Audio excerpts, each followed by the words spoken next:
Tata ઇન્વેસ્ટમેન્ટ્સના general manager મહેરાબ Irani હવે આપણી સાથે જોડાઈ રહ્યા છે. મહેરાબજી, સ્વાગત છે આપનું.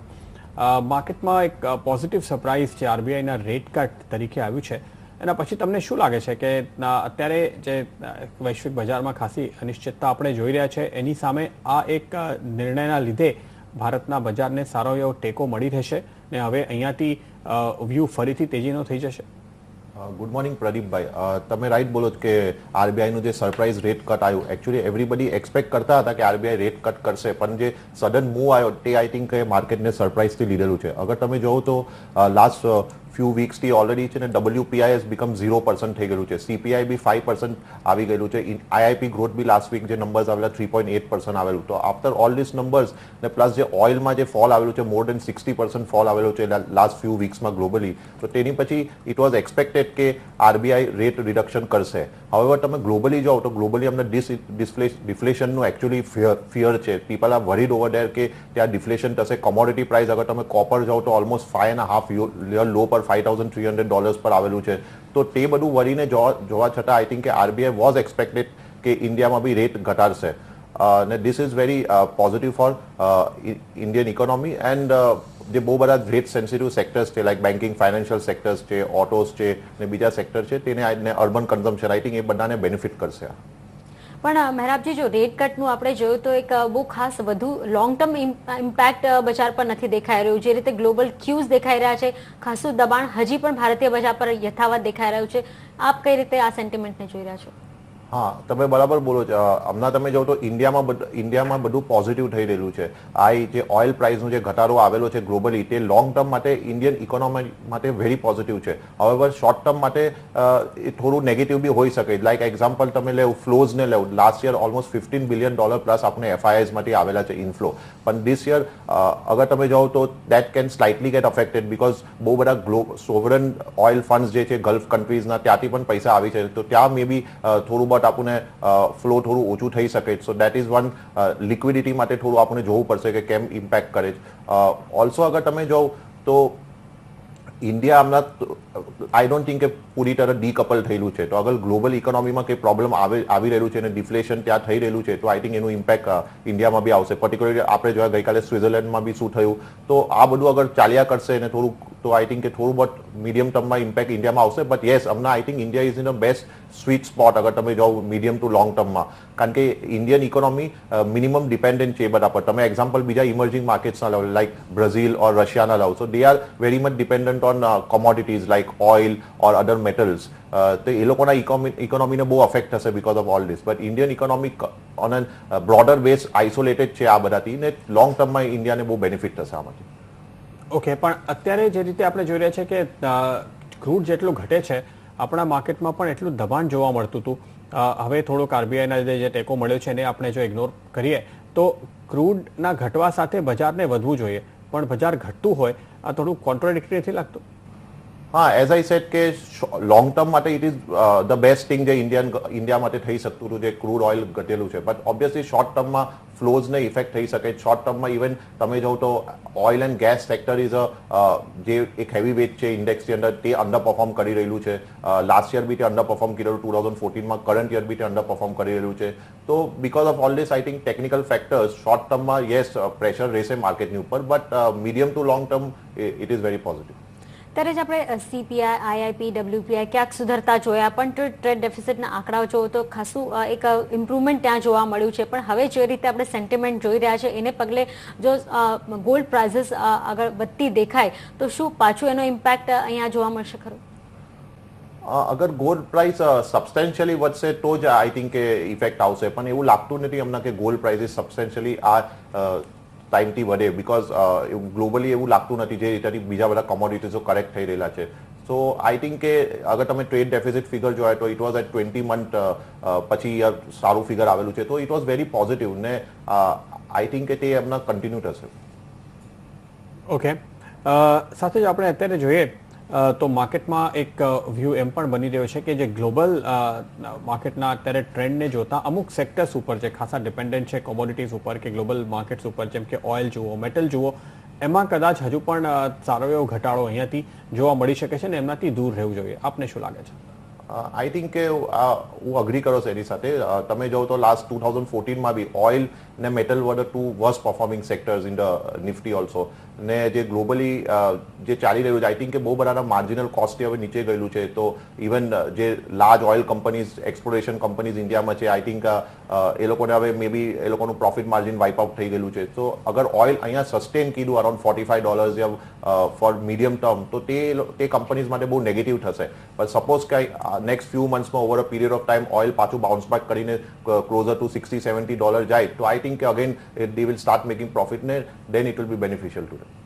ઓકે, ત્યારે જ ખાસ કરીને રેટ કટની જ્યારે વાત ચાલી રહી છે ત્યારે રેટ સેન્સિટિવ સેક્ટર્સની આપણે વાત કરી ત્યાં એક ખરીદારીનો ટ્રેન્ડ બનશે. ખાસ કરીને બેન્કિંગમાં જે રીતે એક રિવાઇવલની અપેક્ષા સેવાઈ રહી છે, ખાસ કરીને પીએસયુ બેંક્સમાં, તો શું હવે આ એક સહી સમય રહેશે રોકાણ કરવાનો?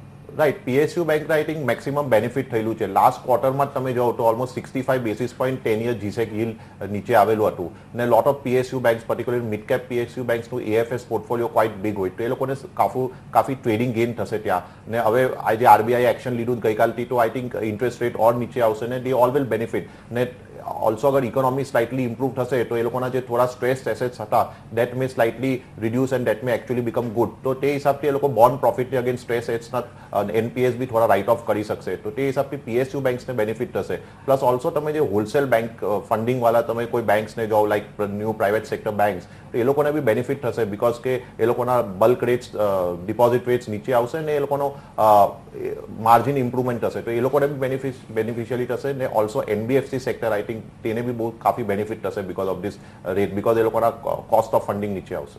પણ અત્યાર સુધી એક્સપર્ટ્સનું વ્યૂ એમ જ રહ્યું છે કે પ્રાઇવેટ બેંક્સમાં રોકાણ કરવું જોઈએ, એનબીએફસીઝમાં કરવું જોઈએ, પણ પીએસયુ બેંક્સમાં નહીં, જ્યાં વેલ્યુએશન્સ ખાસા એટ્રેક્ટિવ છે, બુક વેલ્યુથી મોટા ડિસ્કાઉન્ટ ઉપર આ શેરો મળી રહ્યા છે. આપનું શું માનવું છે? Yes, private sector banks obviously બહુ સારું પરફોર્મ કર્યા લાસ્ટ ફ્યુ ક્વાર્ટર્સમાં. એ લોકોએ ઇન્ટરેસ્ટ રેટ સાયકલને સારી રીતે મેનેજ કર્યા. જે લોકોના એનપીએસ અંડર કંટ્રોલ છે, સ્ટ્રેસ એસેટ્સ અંડર કંટ્રોલ છે. સો all the Casa is improving. તો આ બધું પોઝિટિવ ફેક્ટર્સ આપણને ખબર છે અને બહુ બધું વેલ્યુએશનમાં છે બી. તો પ્રાઇવેટ સેક્ટરમાં મોર આઈ થિંક કે ગ્રોથ સ્ટોરી છે. જે બધા બેંક્સો 25-30% કન્ટિન્યુઅસ કમ્પાઉન્ડેડ ગ્રોથ આપી રહ્યા તો ત્યાં ગ્રોથનું સ્ટોરી છે. હવે પીએસયુ બેંકમાં તમે જોવ તો હવે એકચ્યુઅલી ઇવન લાસ્ટ 2 વીક પહેલે જે મીટિંગ થયેલું છે પ્રાઇમ મિનિસ્ટર, ફાઇનાન્સ મિનિસ્ટર બધાએ અટેન્ડ કરેલું, RBI governor for PSU banks ને ત્યાં જે લોકો ચેન્જીસના વાત લાવી રહેલા છે, સ્ટ્રક્ચરલ ચેન્જીસ, તો એમાંથી થોડું બી ઇમ્પ્લિમેન્ટ થયું. ને પ્લસ આ જે ઇકોનોમીમાં ચેન્જીસ થઈ રહેલા છે, ઇન્ટરેસ્ટ રેટ જે ઘટી રહેલા છે, બલ્ક ડિપોઝિટ જે નીચે આવશે, બોન્ડ પ્રોફિટ થશે ને જે attractive valuation for PSU banks મળે છે. તો I think from an investment perspective, stock perspective next medium to long ટર્મમાં તે સારા રિટર્ન્સ આપશે. પણ જ્યારે હવે બેન્કિંગમાં આટલો એક આપણે ઇમ્પ્રુવમેન્ટ જોઈ રહ્યા છે, સામે એનબીએફસીસ પણ હવે ગ્રો કરતી દેખાઈ રહી છે, શું એના પર પણ એક બુલિશ વ્યૂ લેવો જોઈએ? યા, એનબીએફસી સેક્ટર બહુ સ્વીટ સ્પોટમાં છે. એ લોકોનું ગ્રોથ સારું છે, પ્લસ એ લોકોના રેટ્સ, કોસ્ટ ઓફ ફંડ્સ નીચે આવશે. પર્ટિક્યુલરલી સ્ટે તમે હાઉસિંગ સેક્ટર લેવો તો આઈ થિંક કે ત્યાં સારું ગ્રોથ થઈ રહ્યું છે. બહુ બધા housing finance companies are doing very good ને આ સેક્ટર વેરી એટ્રેક્ટિવ છે. ઇવન તમે સ્ટોક્સ લો which are leverage to the CV cycle, I think ત્યાં પણ બહુ ઇમ્પ્રુવમેન્ટ આવી રહેલું છે. આપણે જે સીવીના નંબર્સ જોયા તે ટર્ન અરાઉન્ડ થયેલું છે. ફ્રેટ રેટ્સ પણ ઓલ્સો સ્ટેબિલાઇઝ થયા. સો ત્યાં પણ turn around. So all these NBFC જે આ બધા સેક્ટર્સ પર ડિપેન્ડન્ટ થાય છે, આઈ થિંક એ લોકોને બહુ બેનિફિટ થશે ને ત્યાં રોકાણ કરવું જોઈએ મીડિયમ ટર્મ માટે.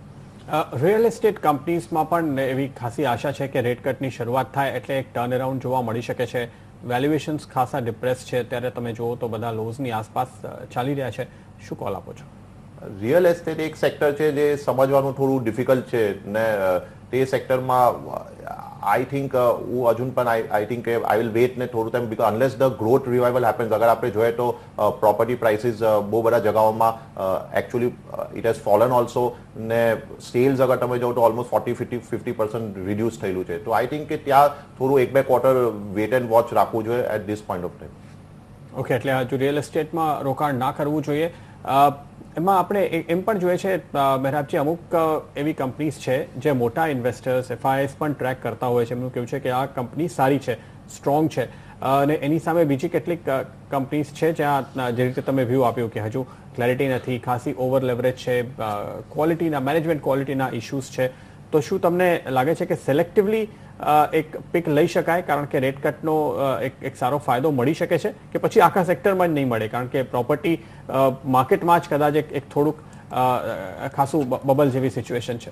આઈ વિલ નોટ સે કે બબલ જેવી સિચ્યુએશન છે, પણ યસ બહુ બધા પોકેટ્સમાં ઓવર વેલ્યુએશન છે, ડિમાન્ડ એકચ્યુઅલી સ્લો ડાઉન થયો છે, પણ યસ કોઈ સારા મેનેજમેન્ટ છે જે નીશ એરિયાઝમાં છે તો તેમાં શ્યોરલી આપણે જોઈ શકીએ અને કેસ ટુ કેસ બેસિસ આપણે રોકાણ કરી શકીએ, પણ એક જનરલ વ્યૂ સેક્ટર પર લેવાનું થોડું ડિફિકલ્ટ છે. ત્યારે જ આખા એક મહિનાનો વ્યૂ લઈએ તો ઓટો સેક્ટરમાં એક આપણે જોયું હતું કે એક દબાણ આવશે એવા એંધાણ દેખાઈ રહ્યા હતા, પણ હવે જોવા જઈએ તો સારી એવી ખરીદારી આ અઠવાડિયા દરમિયાન આ મહિના દરમિયાન જોવા મળી છે. શું એક આ સહી સમય છે ઘટાડે રોકાણ કરવાનું? યસ, ઓટો સેક્ટર બહુ સારું પરફોર્મ કરી હતી. ઇવન તમે એના કોના ગ્રોથ નંબર્સ જાઓ તો તે નંબર્સ સારા આવી રહ્યા છે. તમે કોઈ બી સેગમેન્ટ લો, ટુ વ્હીલર્સ લેવ એનું સારું નંબર આવી રહ્યું છે, સ્કૂટર્સના બી ગ્રોથ નંબર બહુ સારું આવી રહેલું છે. અગર તમે પેસેન્જર વ્હીકલ લેવ તો તે પણ સારું ગ્રોથ દેખાઈ રહ્યું છે, ને પર્ટિક્યુલર સીવી સાયકલ બી આઈ થિંક કે ટર્ન અરાઉન્ડ થયેલું છે.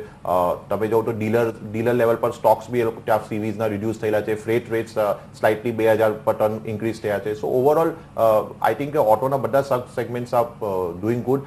With the rate reduction, I think और સારું કરશે. Auto is one of the sector જે આપણે ઓવરવેટ છે at this point of time. Okay, પણ ત્યારે જ રેટ કટનો ફાયદો એવી કંપનીઝને મળવાની ખાસી આશા રાખી શકાય જેમના ઉપર મોટું દેવું છે. આપણે જે રીતે રિયલ એસ્ટેટની ચર્ચા કરી, ઇન્ફ્રાસ્ટ્રક્ચરમાં કેટલીક બધી જ કંપનીઝ કહી શકાય, તમે GMR, JVK, આખું જેપી ગ્રુપ જુઓ, HCC, NCC, આટલા આ બધા જે સ્ટોક્સ છે, શું એમને ખાસું બેનિફિટ મળી રહે? કારણ કે નવી સરકારનો ફોકસ પણ ખાસું ઇન્ફ્રાસ્ટ્રક્ચર પર છે, રોકાણ વધારવા પર છે, તો અહીંયા એક રોકાણની તક જુઓ છો? આઈ થિંક ઇન્ફ્રાસ્ટ્રક્ચરમાં આપણને થોડું હજુ બી કોશિયસ રહેવું પડશે. આપણે એક જનરલ વ્યૂ નહીં લઈ શકીએ. આજે તમે કંપનીઝ મેન્શન કર્યા, they have huge date on the balance sheet, જે લાસ્ટ 4-5 યર્સમાં એ લોકોએ લીધેલા છે. સમ કંપનીઝમાં 30-40-50,000 કરોડ ડેટ છે પેરેન્ટ લેવલ પર. તો તે આઈ ડોન્ટ થિંક કે ઓવરનાઇટ પ્રોબ્લેમ સોલ્વ થવાનું છે. હમણાં કેપિટલ ઇન્વેસ્ટમેન્ટ આવતું નથી પ્રાઇવેટ સેક્ટરમાંથી, ને એકચ્યુઅલી બધા પ્રોજેક્ટ્સ હજુ બી બધું સ્લો ડાઉન ચાલી રહ્યું છે. વોટ આઈ ફીલ કે ગવર્મેન્ટને એકચ્યુઅલી ક્રાઉડ ઇન કરવું પડશે, ગવર્મેન્ટ સ્પેન્ડિંગ ઇન્ક્રીઝ કરવું પડશે, ને ત્યારે પછી પ્રાઇવેટ સેક્ટર કેપિટલ મે બી પાછું કોન્ફિડન્સ આવશે ને કેપિટલ આવશે. તો આઈ થિંક આ ઇન્ફ્રાસ્ટ્રક્ચર સેક્ટર ને પર્ટિક્યુલર જે લોકોના બેલેન્સ શીટ બહુ સ્ટ્રેન છે, એ લોકોના બહુ બધા પ્રોજેક્ટ વાયેબલ જ નથી. જે લેવલ્સ પર એ લોકોએ એકચ્યુઅલી બધા કેલ્ક્યુલેશન્સ કીધેલા 3-4 વર્ષ પહેલા, એની પછી જે રીતે ઇન્ટરેસ્ટ રેટ વધેલું છે ને બાકી બધું કોસ્ટ વધેલું છે, તો આઈ થિંક કે હજુ બી બધા પ્રોજેક્ટ્સો વાયેબલ નથી. તો it will tech some time. I think કે એટલીસ્ટ 2 ક્વાર્ટર આપણે જોવું પડશે ને હાઉ ગવર્મેન્ટ મૂવ્સ ફોરવર્ડ તે આપણે જોવું પડશે. તો આજે આખી આપણી આશા છે કે જે રીતે પહેલી વાજપેયીજીની એનડીએ ગવર્મેન્ટ હતી એને ઇન્ફ્રાસ્ટ્રક્ચરમાં મોટું રોકાણ કર્યું હતું, ને મોદી સાહેબ પણ હવે એમના આ વર્ષના બજેટથી ને પછી આગળ કદાચ મોટું રોકાણ કરશે, પ્રાઇવેટ સેક્ટરનો પાર્ટિસિપેશન પણ વધારશે, તો એનો લાભ આપણે શેર બજારમાં કઈ રીતે મળશે? એનો લાભ મળશે આપણને, બટ આઈ થિંક કે it will take time. Generally જ્યારે ઇકોનોમી રિકવર થાય તો ફર્સ્ટ રેટ સેન્સિટિવ્સ ને અર્બન કન્ઝમ્પશન તે ઇમ્પ્રૂવ થાય. Infrastructure I think at a later stage, may be after couple of quarters improve થાય. સો ને particularly તમે જેમ આજે બોલ્યા, બધા બેલેન્સ શીટ્સો બહુ સ્ટ્રેન છે, private capital is not there, ને એ લોકો નવા પૈસા લાવી નથી શકતા, બહુ બધા પ્રોજેક્ટ્સો અટકેલા છે. તો પહેલે આઈ થિંક કે government will have to step in. Modi સાહેબને આવવું પડશે, ગવર્મેન્ટને આવીને કઈ રોકાણ કરવું પડશે ને કિક સ્ટાર્ટ કરવું પડશે. લાઈક આપણે જેમ ક્રાઉડ આઉટ બોલે, આઈ થિંક ક્રાઉડ ઇન થવું પડશે ગવર્મેન્ટ સાઇડથી, ને ત્યારે પછી આઈ થિંક કે પ્રાઇવેટ સેક્ટરને પાછું કોન્ફિડન્સ આવશે ને અગેન ઇન્વેસ્ટમેન્ટ ને કેપેક્સ સાયકલ રિવાઇવલ આવી શકશે. તો પણ આપને લાગે છે કે એમ શક્ય થશે આવતા વર્ષ માટે હવે 3.6% ફિસ્કલ ડેફિસિટનો ટાર્ગેટ રાખવામાં આવે એવી શક્યતા છે? હજુ ખાસ એવી રેવન્યુ ગ્રોથ દેખાતી નથી, તો એટલીસ્ટ આવતા નાણાકીય વર્ષમાં તો નથી લાગતું કે પબ્લિક ઇન્વેસ્ટમેન્ટ જે આપણે કહીએ છીએ કે સરકારનું રોકાણ આવી શકે? યા આઈ શ્યોરલી થિંક કે આવું થશે.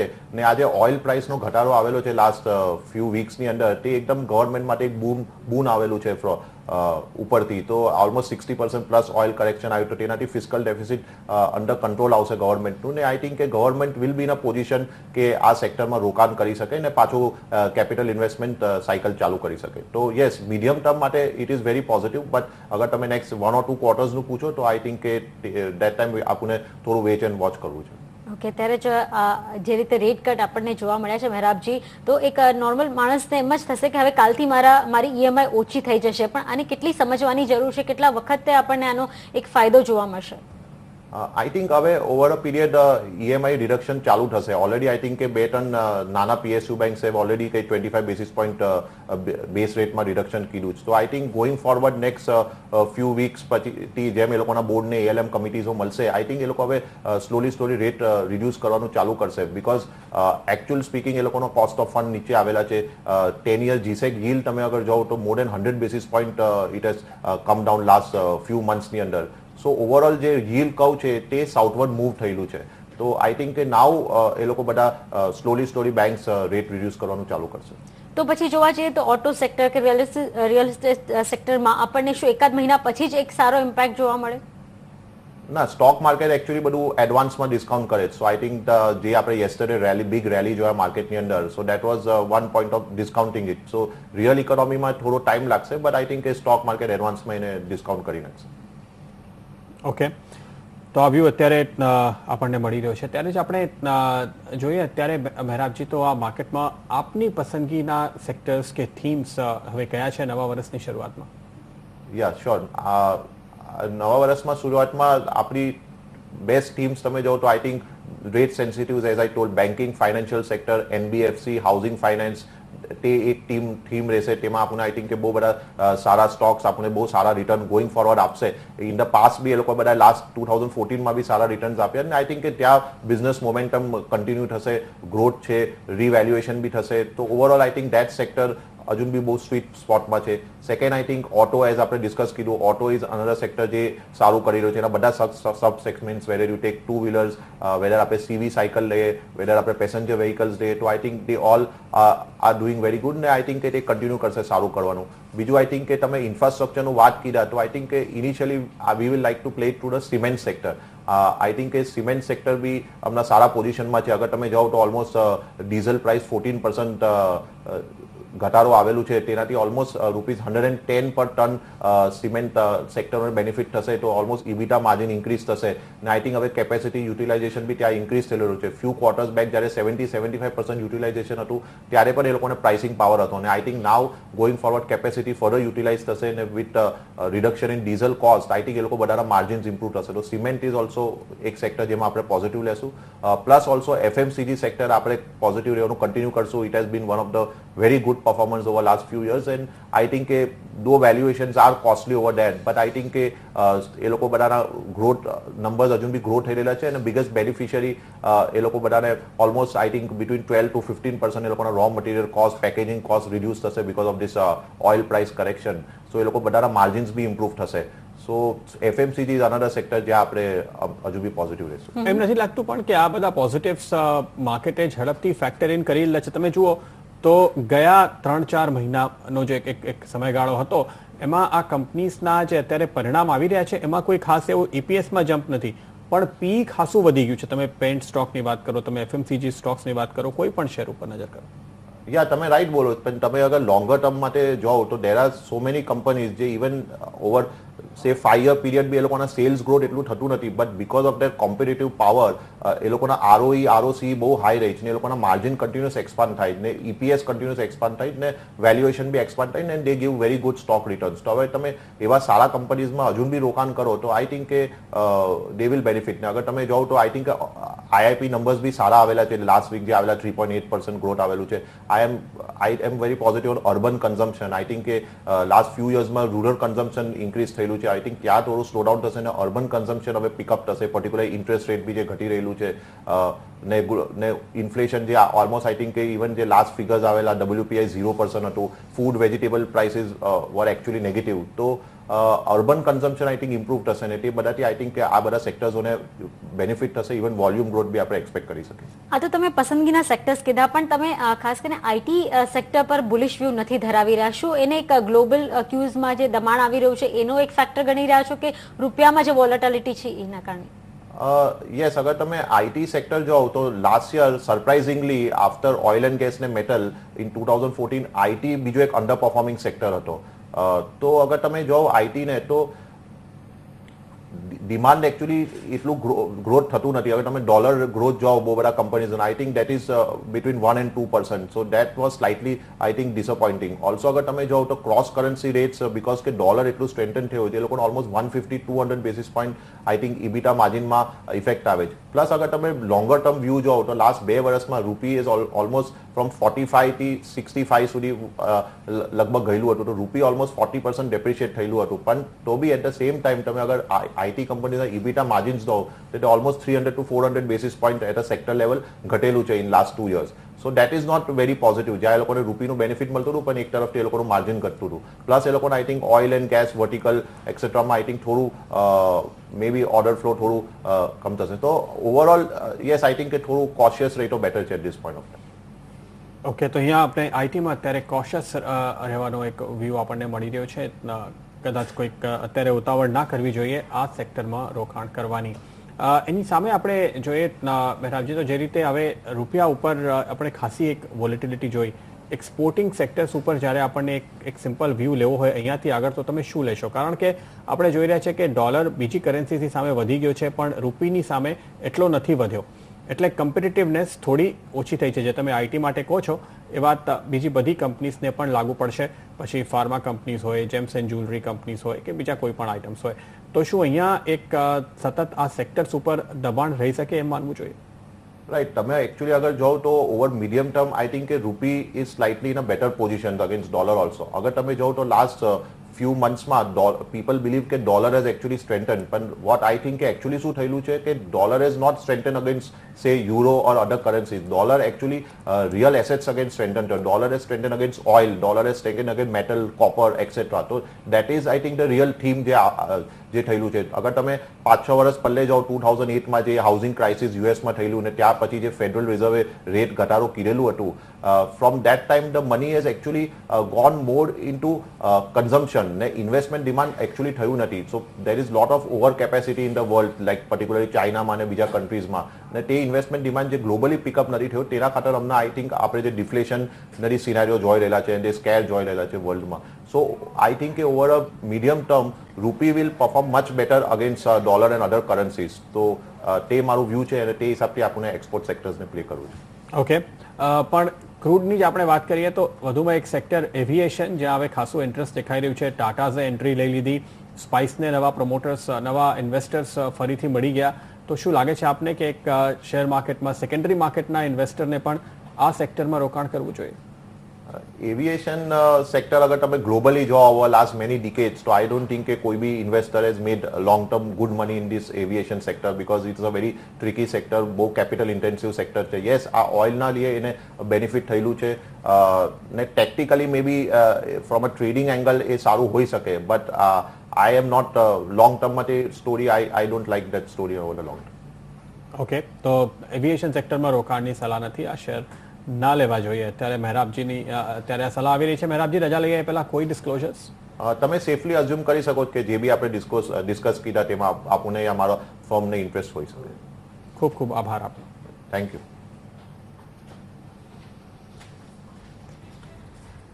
ને સાથે જ માર્કેટ મુહૂર્તમાં હાલ આટલું જ. આગળ લઈને આવીશું કોમ્યુનિટી ઓપનિંગ અને ત્યાર પછી એફએનઓ પરનો ખાસ કાર્યક્રમ વાયદાથી ફાયદા. જોતા રહો CNBC બજાર. નમસ્કાર.